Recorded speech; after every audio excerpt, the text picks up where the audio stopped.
ये चारों नियम हैं वात पित्त और कफ को संतुलित रखने के लिए। अब वात पित्त कफ तीनों एक साथ आपके संतुलित रहें तो उसके लिए पहला नियम है खाना खाने के तुरंत बाद पानी नहीं पीना। ये पहला नियम है। आप बोलेंगे ये तो बड़ी मुश्किल बात है, खाना खाते ही पानी पीते हैं हम तो सबके सब, और बिना पानी पिए खाना ही नहीं खाते। कई लोग तो खाने से ज्यादा पानी पीते हैं, खाना कम खाते हैं पानी ज्यादा पीते हैं। ये खाना खाने के बाद पानी कभी भी नहीं पीना, क्योंकि महर्षि भागवत कहते हैं भोजनांते विषम वारी, माने भोजन के अंत में पानी पियो तो जहर के पीने के जैसा है। इसलिए वो कहते हैं कभी भी खाने के तुरंत बाद पानी मत पियो।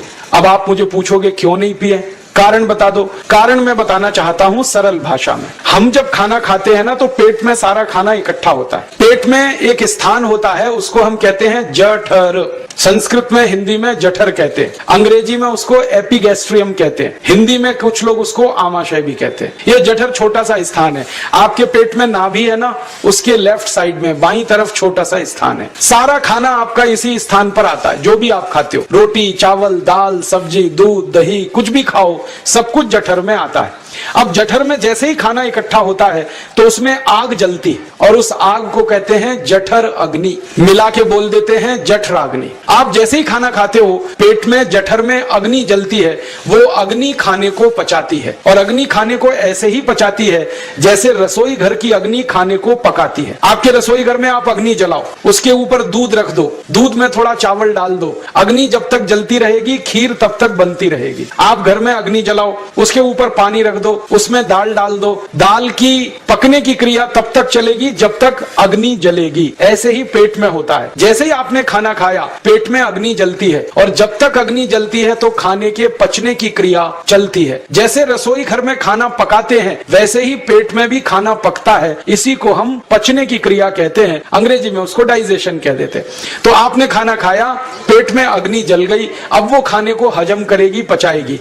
अब मुझे एक प्रश्न का उत्तर दो आप कि जैसे ही आपने खाना खाया पेट में अग्नि जल गई और वो खाने को पचा रही है, तुरंत आपने गट गट गट गट पानी पी लिया, और खूब ठंडा पानी पी लिया, बर्फ मिलाया हुआ पानी पी लिया, फ्रिज का पानी पी लिया। क्या होने वाला है? अग्नि जलेगी कि बुझेगी?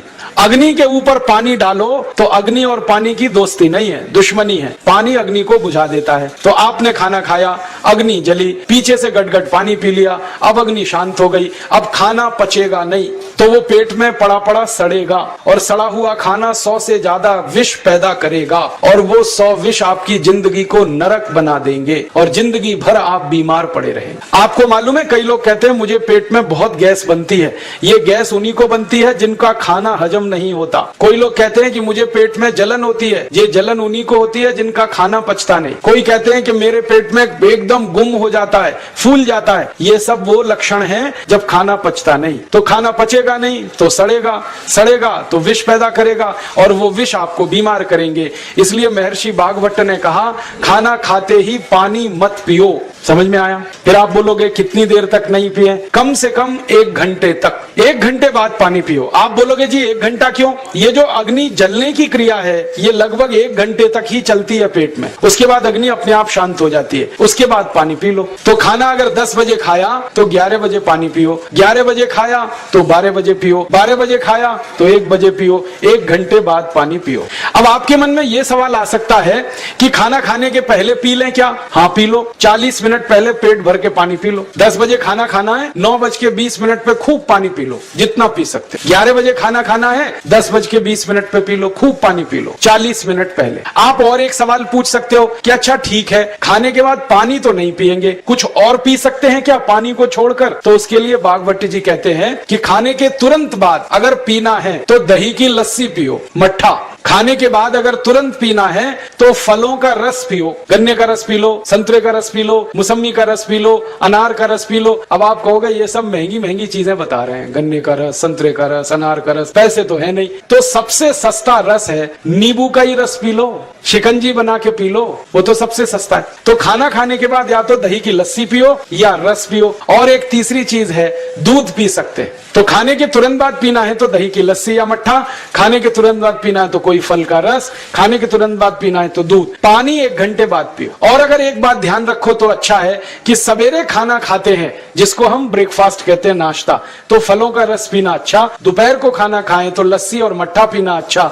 और रात का खाना खाएं तो दूध पीना अच्छा। जो लोग इस नियम का पालन कर सकते हैं जिंदगी में कभी भी 80 रोग उनको नहीं हो सकते। वात पित्त कफ तीनों ही इस एक छोटे से नियम से संतुलित रहते हैं। तो ये पहला नियम मैंने आपसे कहा। दूसरा नियम एक और है, और वो नियम ये है कि पानी कभी भी पियो, घूट घूट भर के पियो। जैसे गरम चाय पीते हैं, गरम कॉफी पीते हैं, गरम दूध पीते हैं, एक एक घूट भर के, एक एक सिप करके, ऐसे ही पानी पीने की आदत डालो। ये मुंह में एक बार गिलास लगा लिया, गटागट उसको खाली कर दिया, ये तरीका गड़बड़ है। 1 घूट पानी, 2 घूट पानी एक बार में उतना ही पियो। आप बोलोगे ये क्या चक्कर है? बात ऐसी है कि एक एक घूट पानी जब हम पीते हैं तो मुंह की लार पानी के साथ मिलकर पेट में अंदर जाती है, और ये जो मुंह की लार होती है ये क्षारीय होती है और पेट में हमेशा अम्ल बनता रहता है। तो 1 घूट पानी पिया, मुंह की लार इसके साथ अंदर गई, 2 घूट पिया और ज्यादा गई, बार बार लार अंदर जाएगी तो क्षार पदार्थ पेट के अम्ल के साथ मिलेगा। पेट में अम्ल बनता है, मुंह में लार क्षारीय होती है, तो ये क्षार को अम्ल में मिला दिया जाए और ये अच्छे तरीके से मिलकर पेट में जाए तो कभी भी कोई व्यक्ति के पेट को अम्लता नहीं होती, एसिडिटी नहीं होती, और पेट में अम्लता नहीं होती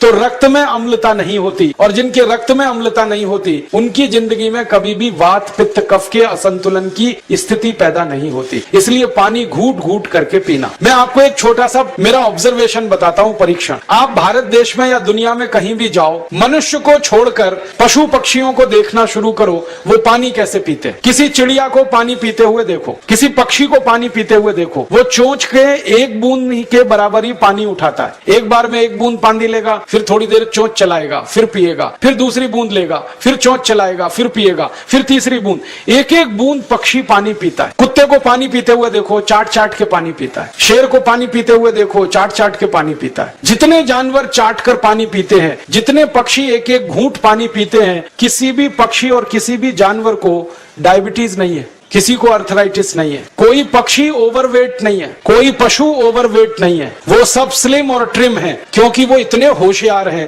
पानी चाट के पीते हैं या घूट घूट करके पीते। अब मुझे ये हैरानी होती है कि ये पशु पक्षियों को कौन सिखाता है? वो अपने जन्म से ये ज्ञान सीख के आते, उनका कोई गुरु नहीं है, उनका कोई विद्यालय नहीं है, उनके कोई प्रशिक्षण शिविर नहीं लगते, फिर भी उनको इतनी अकल है कि पानी घूट घूट पीना। और हम ये मनुष्य जिनके इतने गुरु, इतने विद्यालय, इतने कॉलेज, सीखने वाले, सिखाने वाले, और हम मूर्खों के मूर्ख घटाघट पानी पीते रहते। तो पानी पीने का तरीका बदल दो, घूट घूट भर के पानी पियो। ये दूसरा नियम है। तीसरा नियम है कि जिंदगी में कितनी भी प्यास लगे, ठंडा पानी कभी मत पियो। बर्फ डाला हुआ पानी, फ्रिज में रखा हुआ पानी, वाटर कूलर का पानी जिसका तापमान बहुत कम है, ये कभी मत पीना। क्यों? क्योंकि शरीर आपका गर्म है और पानी ठंडा है। अब होता क्या है वो मैं समझाता हूँ सरल भाषा में। पेट तो गर्म है, अब इसमें ठंडा पानी डाल दिया आपने तो अंदर झगड़ा होता है, और झगड़ा क्या होता है? या तो पानी पेट को ठंडा करेगा या पेट पानी को गर्म करेगा। अगर पानी ने पेट को ठंडा कर दिया तो पेट के ठंडा होते ही हृदय ठंडा होता है, हृदय के ठंडा होते ही मस्तिष्क ठंडा होता है,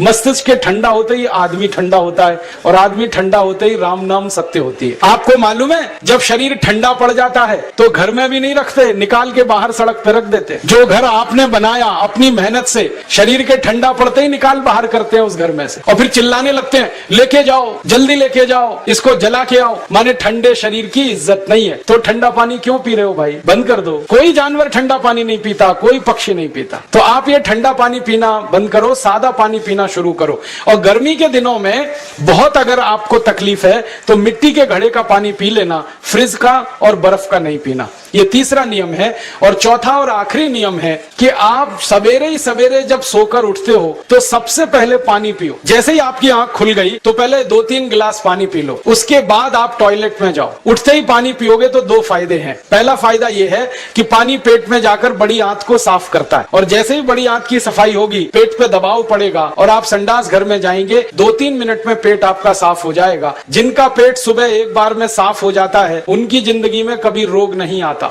इसलिए सुबह सुबह उठते ही पेट साफ होना जरूरी है। और उठते ही पानी पियोगे तो मुंह की जो लार है वो पानी के साथ मिलकर अंदर जाएगी। सुबह पेट में एसिड की मात्रा क्षमता ज्यादा होती है, इसलिए लार का पेट में जाना बहुत जरूरी है। इसलिए सुबह उठते ही पानी पीना बहुत जरूरी है। ये 4 नियम है आयुर्वेद के। पहला नियम, खाना खाने के 1 घंटे बाद पानी पीना। दूसरा नियम, पानी को हमेशा घूट घूट भर के पीना। तीसरा नियम, कभी भी जिंदगी में ठंडा पानी नहीं पीना। और चौथा और आखिरी नियम, सवेरे उठते ही सबसे पहले पानी पीना। 4 नियमों का पालन जो भी अपने जीवन में कर सकता है, वो वात पित्त कफ तीनों को संतुलित रख सकता है। और जिसका वात पित्त कफ संतुलित है, उसके जीवन में बीमारी नहीं आती है। और जो बीमार नहीं पड़ते हैं, वो स्वस्थ और तंदुरुस्त और सुखी रहते हैं। उनकी जिंदगी का खर्चा कम होता है और देश का भी बहुत सारा पैसा बचता है। आपको शायद मालूम है या नहीं, 1 साल में हम जब बीमार पड़ जाते हैं भारतवासी, तो साल का करीब 6 लाख करोड़ रुपया हमारा खर्च हो जाता है उन बीमारियों का इलाज करने। इसलिए इतना पैसा फालतू में हम खर्च करें हर साल 6 लाख करोड़, ये बहुत बड़ी रकम है। इससे बेहतर ये है कि हम बीमार ही नहीं पड़े और स्वस्थ रहें, सुखी रहें। और ये 6 लाख करोड़ का जो खर्चा हम करते हैं बीमार पड़ने पर, अक्सर ये एलोपैथी की दवाएं खाने में खर्च होता है। और जो एलोपैथी की दवाएं हम खा रहे हैं, जैसे paracetamol, Baralgan, butazone, oxyphenbutazone, aspirin, Disprin, Novalgin, ये सब ऐसी खराब दवाएं हैं जो दुनिया के देशों में 20 साल पहले बंद हो चुकी हैं, भारत में धड़ल्ले से बिक रही हैं